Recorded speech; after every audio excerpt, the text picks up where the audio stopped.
Hi, I'm Peg. My husband and I have enjoyed testing our ability to slow travel just for 1 month. We did this twice, once in Costa Rica and once in Portugal. We are still working on reducing our USA footprint to travel for more than that period of time. Here are 3 tips to best enjoy your time abroad for 1 month or more. Number 1, mindfulness. Number 2, planning your flights first. And number 3, just one carry-on, no checked luggage. Tip number 1, be positive, be open-minded, be flexible, and be patient. Slow down. The pace may be very different from your usual routine back home. Stop comparing each moment how you live in your new country to the life that you had in the country of your origin. Live in the moment. Embrace everything that may be different. Allow yourself to be immersed in their way of life. Breathe in the new sights and sounds and flavors. Staying off the beaten path for us has been economical and not so touristy. We tend to stay in locally owned, modest accommodations, not those big hotel chains, and make sure that we are within walking distance to markets, parks, and restaurants, and thus allows us to meet more people. That's our favorite part of slow travel, having conversations and interacting with the locals to ask for their favorite cafe and other recommendations. Everyone, and I mean everyone, has been kind-hearted, open, and friendly.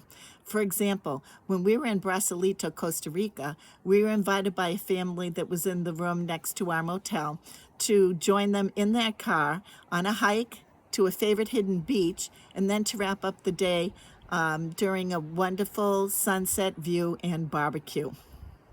People love to share what is beautiful about their own country.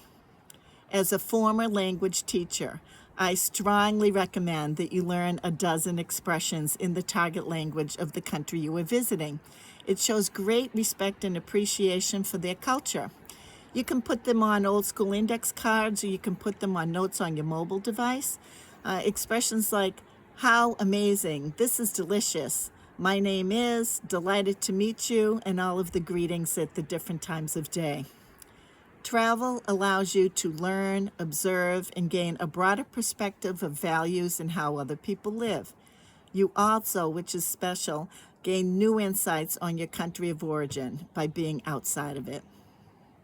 We committed ourselves to only using public transportation, buses and trains, and we did not rent cars. We loved the challenge and the experience, and we will not go back. You can always take a guided tour for a day, like when we swam underneath a waterfall.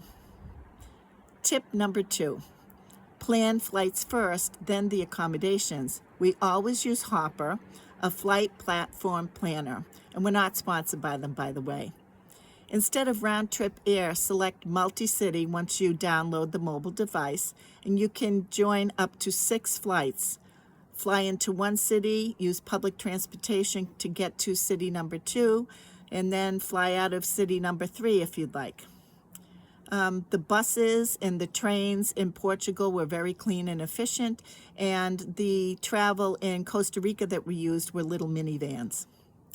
Check out my favorite flight planning tutorial video I made for you if you want more details on Hopper. Tip number 3, pack lightly. And I mean it, pack lightly. We used only one carry-on for each of us, and it was fantastic. It is so liberating to just cruise past the baggage claim area, and you can enjoy a much more pleasant experience more quickly and not have the burden of lugging all those suitcases.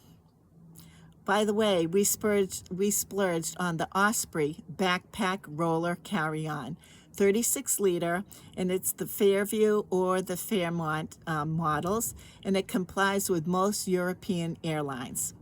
It has hidden rugged wheels, and that's much easier to handle the cobblestones.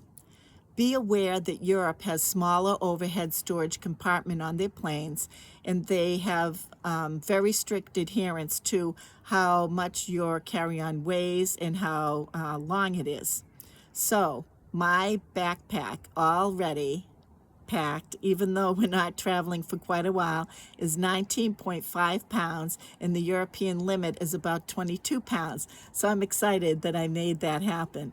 Next week, you can check out my video on how I specifically packed my carry-on, and later on, you can join me in my travels of bike riding through 4 countries in Europe. Stay safe and safe travels.